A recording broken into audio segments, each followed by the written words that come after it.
आपण सगळ्यात आधी बघितलं की ओट्स आणि उकडून घेतलेले जे मुगाची डाळ आहे ती आपण एकत्र केली। त्याच्यामध्ये आपण कांदा, गोडा मसाला, तिखट, हळद, मीठ, थोडासा चाट मसाला, कोथिंबीर हे सगळं घातलेलं आहे।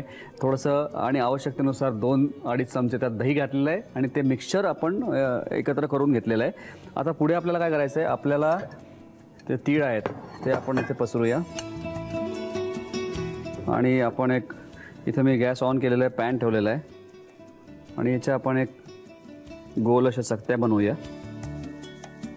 आता 2 गोष्टी, आता मी इथे नॉनस्टिक पॅनवर करतोय। जर तुम्हाला याला बेक करायचं असेल तर तुम्ही बेक पण करू शकता। थोडंसं मग त्याला आपल्याला जस्ट लाईटली ब्रेड क्रम्स आणि तीळ लावून किंचित ऑइल ब्रश करून आपल्याला याला बेक करता येईल 180 डिग्रीजवर, त्याला गोल्डन कलर येईपर्यंत।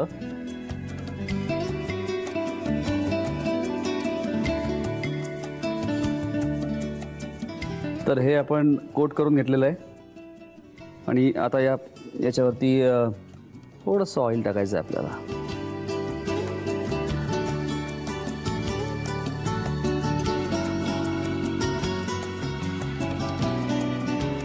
हे तीळ लावलेत ना त्याच्यामुळे या टिक्की ज्या केल्या आहेत आपण त्याला खूप छान चव येते। त्याला आपल्याला मीडियम फ्लेमवर मध्यम आचेवरती त्याला दोन्हीकडनं आपल्याला व्यवस्थित परतून घ्यायचं आहे।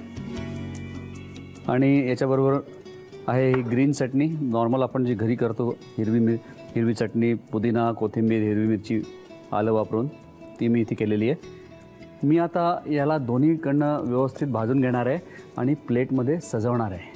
मी हे सगळं करून घेतो, तोपर्यंत तुम्ही साहित्य आणि कृती लिहून घ्या। मूग आणि ओट्स स्नॅक्स बनवण्यासाठी लागणारं साहित्य: ओट्स, शिजवलेली मुगाची डाळ, दही, कोथिंबीर, कांदा, चाट मसाला, गोडा मसाला, हिरवी मिरची, पांढरे तीळ, आलं, तिखट, हळद आणि मीठ। कृती: प्रथम एका बाउलमध्ये समप्रमाणात वाफवलेली मुगाची डाळ आणि ओट्स घेऊन त्यामध्ये कांदा, कोथिंबीर, 1 टेबलस्पून चाट मसाला, 1 टेबलस्पून गोडा मसाला, मीठ, पाव चमचा हळद, तिखट, हिरवी मिरची, आलं आणि 1 ते 1.5 चमचा दही घालून मिश्रण एकजीव करून घ्यावं। या मूग आणि ओट्सच्या एकजीव केलेल्या मिश्रणाच्या गोल चकत्या तयार कराव्यात। एका प्लेटमध्ये तीळ पसरवून घ्यावेत आणि त्यामध्ये या चकत्या घोळवून घ्याव्यात। फ्रायपॅनवर तेल गरम करून तिळाचं कोटिंग असलेल्या टिक्की दोन्ही बाजूने परतून घ्याव्यात। या टिक्की एका प्लेटमध्ये काढून गार्निश करून सर्व्ह कराव्यात। पहिले एक लाईट स्नॅकची रेसिपी बघितली, आता आपण बघूया थोडीशी रिच रेसिपी। म्हणजे पार्टी वगैरे म्हटलं की काहीतरी एक स्पेशल वगैरे असं लागतं ना, काहीतरी स्पेशल डिश केली की लोक पण मस्त इम्प्रेस होतात सगळे। आणि तशी आहे, याच्यामध्ये साहित्य बऱ्यापैकी आहे पण तसं इझी आहे करायला एकदम। जस्ट आपण बघून घेऊया। सगळ्यात आधी साहित्य बघूया आपण। फलदारी लौकीसाठी लागणारं साहित्य आहे लौकी, नंतर टोमॅटो प्युरी आहे आणि आपण पनीर घेतलेलं आहे, तळलेले काजू, बेसन आहे, नंतर अनारदाना, उकडलेला बटाटा आहे, खवा घेतलेला आहे, पायनॅपल आहे, कोथिंबीर, आपण ॲपल चिरून घेतलेलं आहे, दही आहे माझ्याकडे इथे, मध आहे, आलं लसणाची पेस्ट आहे, मोहरीचं तेल आहे, काजूची पेस्ट, मीठ, नंतर हिरवी मिरची, गरम मसाला, धणे जिरे पूड आणि लाल तिखट। तर सगळ्यात आधी आपण काय करणार आहोत, आपण ही जी लौकी आहे त्याला आपल्याला सोलून घ्यायचं आहे।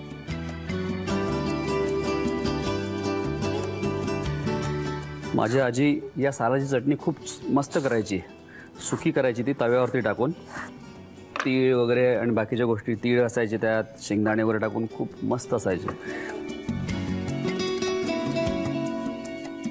त्याला हा जो आतला भाग आहे तो आपण काढून घेऊया। पहिले हा भाग काढून घेतोय। हे बघा, हे आपण इथे हे करून घेतलेला पूर्ण आतला भाग काढून घेतलेला आहे आणि याला मी थोडेसे असे होल्स करणार आहे।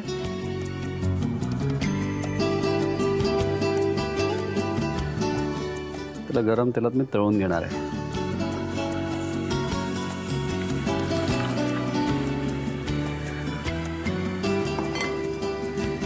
हे तळेपर्यंत आपल्याला याच्यामध्ये सारण करायचं आहे, याच्यात स्टफिंग जे करायचं आहे ते करून घेऊ आपण। एका बोलमध्ये मी पायनॅपल टाकलेलं आहे, पायनॅपलचे तुकडे, फ्रेश पायनॅपल घेतलेलं आहे, पायनॅपल आणि सफरचंद हे दोन्ही घेतलेले आहेत। याच्यात टाकणार मी बटाटा, 1 ते 1.5 बटाटा मध्यम आकाराचा आपण बॉईल करून घेतलेला आहे, उकळून घेतलेला आहे, तर स्मॅश केलेला आहे। त्याच्यात मी टाकणार आहे खवा, 1.5 चमचा खवा, थोडीशी काजूची पेस्ट, रिचनेस